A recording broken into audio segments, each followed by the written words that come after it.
I'm Justin Davis, and this is Drone-Camp's RC.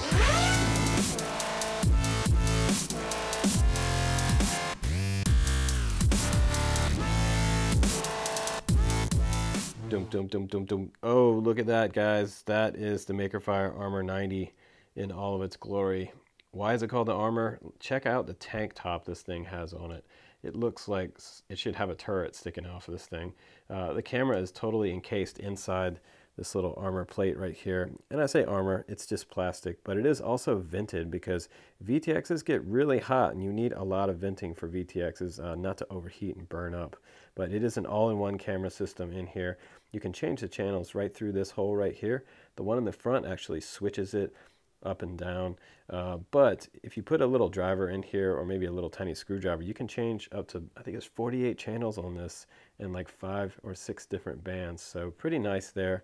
And I have my full range receiver antennas coming off right here with a little bit of hot glue here.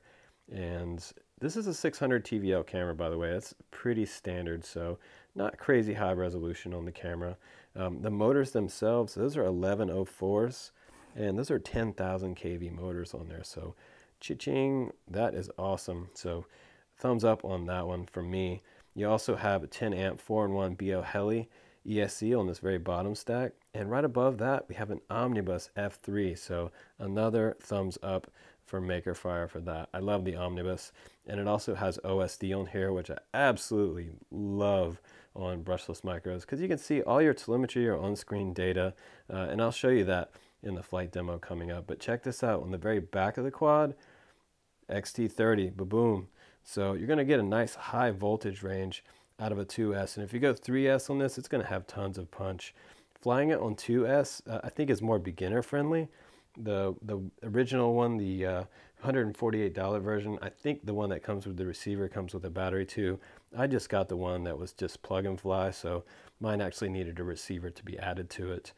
So mine didn't come with a battery or a receiver, but this one is $128 versus $148. Now the props on here, those are 1935s, and they look exactly like King Kong props, do they not? They look exactly like the King Kong 95 GT props or the 90 GT props. I'm probably pretty sure those are from the same mold. You get an extra set of these in the box, by the way, so that's kind of nice. And these fly great. I've flown these on other quads.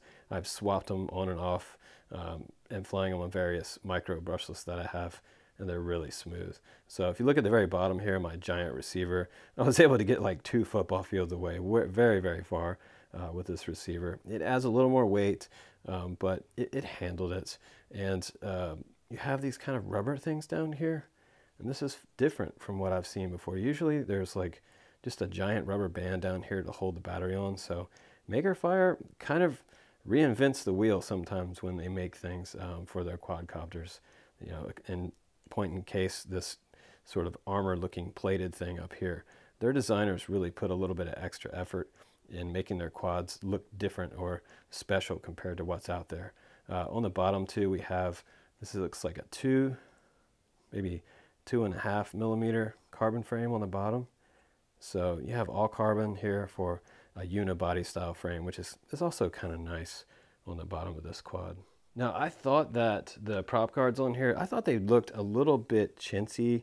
I thought they looked a little bit plasticky. If I'm going to talk about pros and cons on this, they kind of looked a little bit soft to me, a little bit less than hobby grade, maybe more like toy grade plastic. But you know what? They give you an extra set in the box, and that's also pretty cool that they do that. Your instruction manual comes with it, and it's in Mandarin on one side, Chinese on one side, and you've got English on the other. Tells you about all your different bands, how to bind up a DSM-2 Spektrum receiver and the FrSky receiver binding process, so that's pretty nice. They also give you a map in here, how to put on your props. And like I've said before, right turn rear, if you've watched some of my other videos, very easy to remember how to put your props back on. If you break one, right turn is usually the right rear motor. And then directly diagonal from that is also right turn. And then opposite of that will be left and left. So pretty easy. Just remember RRR, right turn rear. Now they also give you an extra set of those 1935 props, and these look like the sort of fuchsia pink ones. They also give you some stickers in here, some numbered stickers. Maybe you can make a race number, and some sort of, looks like canopy stickers on here, sort of race inspired ones, and some flame ones. And then you get an extra bag of screws in here, which is really nice.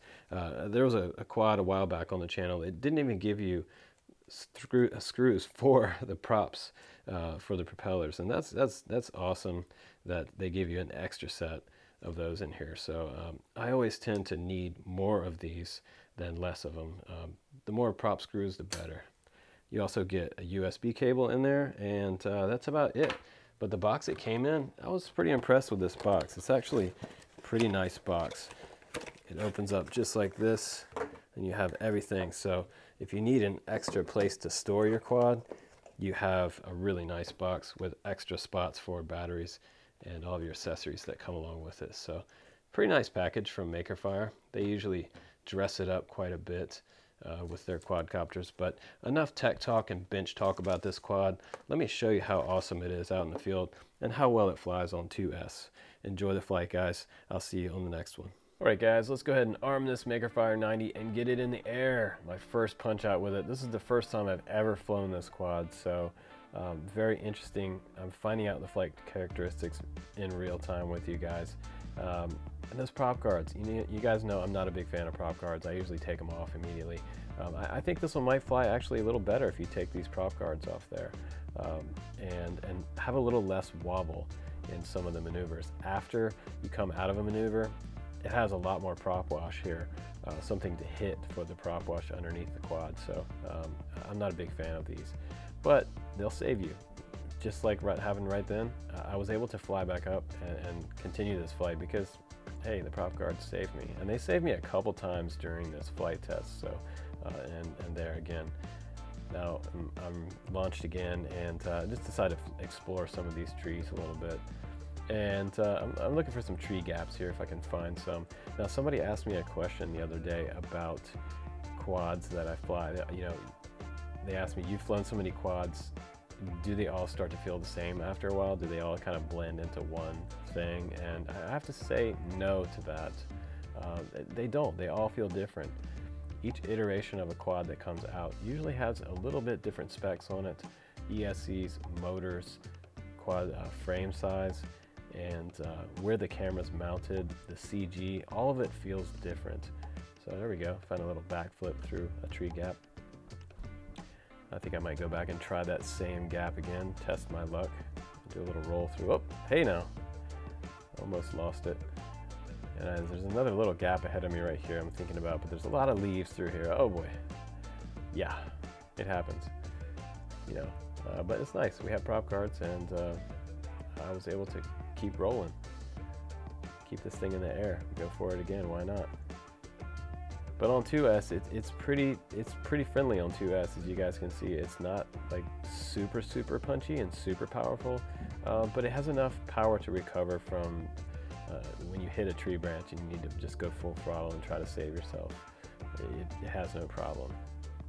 These motors on here have plenty of power. It's 10,000 kVs on here. Super hyped up.